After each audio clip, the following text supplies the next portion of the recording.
Hello all, welcome to my YouTube channel கதை போமா. அழகே அழகு சீரியலில் நெக்ஸ்ட் எபிசோடில் என்ன நடக்க போகுதுன்னு தெரிஞ்சுக்கணுமா? அப்போ என்னோடய சேனலை சப்ஸ்கிரைப் பண்ணி இந்த வீடியோ பிடிச்சவங்க ஒரு லைக் போடுங்க. அதுக்கு முன்னாடி பாண்டியன் ஸ்டோர்ஸ் அண்ட் அழகே அழகு சீரியல் காம்பினேஷனை பார்க்க யாரெல்லாம் ஆர்வமாக இருக்கீங்களோ அவங்க கமெண்ட்டில் சொல்லுங்கள். நெக்ஸ்ட் டே ரிலேட்டிவ் வரப்போகிறாங்கன்னு சொல்லிட்டு மலர் வீட்டு வேலையெல்லாம் செஞ்சிகிட்ருக்காங்க. மதி வராங்க. மலர், என்ன ஹெல்ப் வேணும்னு சொல்லுங்கள், நான் கொஞ்சம் பண்ணுறேன். இல்லை மதி, நானே எல்லாத்தையும் பண்ணி முடிச்சிட்டேன். உங்களுக்கு நெக்ஸ்ட் டே காலேஜுக்கு நோட்ஸ் எடுக்கிற ஒர்க்லாம் இருக்குல்ல, நீங்கள் அதை போய் பாருங்கள் போங்க. ஏங்க எல்லா வேலையும் இப்படி நீங்களே பண்ணுறீங்க? என்னையும் கொஞ்சம் ஹெல்ப்புக்கு கூப்பிட்ருக்கலாம்ல. எனக்கு இதெல்லாம் பழகி போச்சு மதி. நானும் கல்யாணம் பண்ணிட்டு வந்ததுலேருந்து கிச்சனும் இந்த வீடுமே கதியாக கிடக்கிறேன். காலையில் அவங்க பேசினதை கேட்டிங்கல்ல, அப்படியே தான் மதி. ஆரம்பத்துலேருந்து நாங்கள் என்ன பண்ணாலும் ஏதாவது ஒன்று எடுத்து வச்சு பேசிகிட்டே தான் இருப்பாங்க.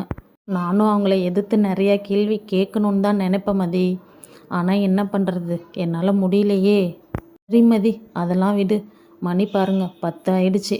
நீங்கள் போய் தூங்குங்க, நானும் போய் நேரமாக தூங்குறேன். அப்போ தான் காலையில் சீக்கிரம் எழுந்திரிச்சு சமைக்க முடியும் அப்படின்னு சொல்லிட்டு 2 பேர் ரூம்குள்ளே போயிடுறாங்க. ரூம்குள்ளே போனோடனே பாக்கியராஜ் உட்காந்துருக்காங்க. பாக்கியராஜ் கேட்குறாங்க, மலர், என் மேலே உனக்கு ஏதாவது கோவமா? இல்லை பாக்கியராஜ், விடு. அம்மா அவ்வளோ பேசுகிறாங்க, நீ ஏன் பாக்கியராஜ் எதுவுமே கேட்க மாட்டுற? சாரிடி, நான் என்னடி பண்ணுறது, நீயே சொல்லு. நீயும் தானே பார்த்துட்டு இருந்த, அந்த இடத்துல நான் என்ன பேச முடியும்? நீ ஒன்றும் ஃபீல் பண்ணாத, விடு மலர், நான் இருக்கேன் உனக்கு. நெக்ஸ்ட்டு மதி சுரேஷ்கிட்ட சொல்கிறாங்க, ஏங்க காலையில் உங்கள் வீட்டில் என்ன நடந்தது தெரியுமா உங்களுக்கு? ஏன், என்ன நடந்தது? உங்கள் அம்மா ரொம்ப தரக்குறைவாக பாக்கியராஜ் மாமாவையும் மலரையும் பேசிட்டாங்க. பொண்ணுக்கிட்ட இப்படியா பேசுவாங்க? என்ன இப்போ என்ன, எங்கள் அப்பா அம்மாவை குறை சொல்லணும் உனக்கு, அதுதானே? உங்கள் அப்பா அம்மாவை குறை சொல்லணும்னு எனக்கு எந்த அவசியமே இல்லைங்க. காலையில் என்ன நடந்ததோ அதை தான் நான் உங்ககிட்ட சொன்னேன், சரியா? சரி, அதெல்லாம் விடு. பாப்பா விட்டுட்டு போனது எப்படி அவங்களுக்கு தெரிஞ்சுது? அது பாப்பாவே சொல்லிட்டா போலங்க. ஓ அப்படியா, சரி ஓகே. என்ன ஓகேன்னு சாதாரணமாக சொல்கிறீங்க? நான் எவ்வளோ பெரிய விஷயம் சொல்கிறேன், ஏதாவது கண்டுக்கிறீங்களா நீங்கள்? இப்போ என்ன பண்ணுன்னு சொல்கிற நீ? அப்பா சாமி, உன்கிட்ட டெய்லி இதோ ஒரு பிரச்சனை கிளப்பிக்கிட்டே தான் இருக்க நீ. மனுஷன் வீட்டுக்கு வந்து கொஞ்ச நேரம் நிம்மதியாக இருக்க முடியுதா உன்கிட்ட? உன்னெல்லாம் போய் கல்யாணம் பண்ணிக்கிட்டேன் பாரு, எல்லாம் என் தலை எழுத்து. மதி சொல்கிறாங்க, அது உங்கள் தலையெழுத்தில், உங்களை மாதிரி ஆளை கல்யாணம் பண்ணணுன்னு இருக்கே, அது ஏன் தலையெழுத்து.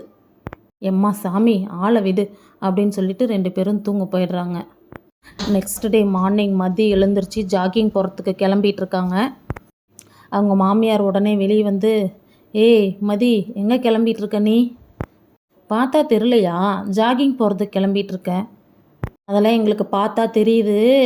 ரிலேட்டிவ்ஸ் வராங்கன்னு சொன்னல, அவங்க வர வரைக்கும் இந்த பேண்ட்டு சட்டை ஷூவெல்லாம் தூக்கி மூட்டை கட்டிட்டு கொஞ்சமாவது பொண்ணாக அடக்க உடக்கமாக இருக்க பாரு, சரியா? ஏங்க, அவங்க வந்தால் நான் ஜாகிங் போகக்கூடாதா? அவங்க வரத்துக்கும் நான் ஜாகிங் போகிறதுக்கும் என்னங்க இருக்குது? எல்லாத்து முன்னாடியும் இந்த எதிர்த்து பேசாத, ஃபஸ்ட்டு நிறுத்து.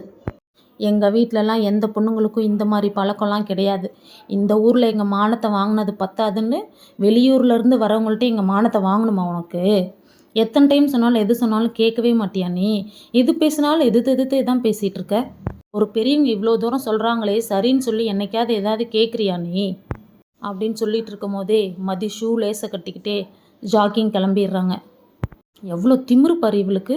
நான் பேசிகிட்டு இருக்கேன், இவ பாட்டுக்கு அவ இஷ்டத்துக்கு கிளம்பிட்டு இருக்கா. வரட்டும், பேசிக்கிறேன். உடனே சுரேஷ், மாமனார், தங்கராஜ் எல்லாத்தையும் கூப்பிட்டு மதியை பற்றி சொல்லிகிட்டு இருக்காங்க. தங்கராஜ் உடனே சொல்கிறாங்க, பாருடா சுரேஷ், அன்னைக்கே நான் இதுக்கு தான் சொன்னேன், பொண்டாட்டிக்கு ரொம்ப இடம் கொடுக்காதன்னு. இன்றைக்கி பார்த்தியா எந்த லெவலில் கொண்டு வந்து விட்டுருக்குன்னு? இதுக்கு தான் அவங்களாம் எங்கே வைக்கணுமோ நம்ம அங்கே வச்சுருக்கணும். பொண்டாட்டி பேச்சை கேட்டு ஆட ஆரம்பித்த அவ்வளோதான், நம்மளை காலி பண்ணிடுவாங்க. பார்த்து நடந்துக்க சுரேஷ். சரிங்க மாமா, நான் இனிமேல் பார்த்துக்கிறேன் அப்படின்னு பேசிகிட்டு இருக்கும் போதே மதி ஜாக்கிங் போயிட்டு உள்ளே வராங்க. எல்லோரும் மதியை முறைச்சி பார்த்துட்ருக்காங்க. மதி எதுவுமே கண்டுக்காத கெத்தாக அப்படியே உள்ளே போயிடுறாங்க. நெக்ஸ்ட்டு என்ன நடக்க போகுதுன்னு அடுத்த நாள் பார்ப்போம். பாய் பாய்.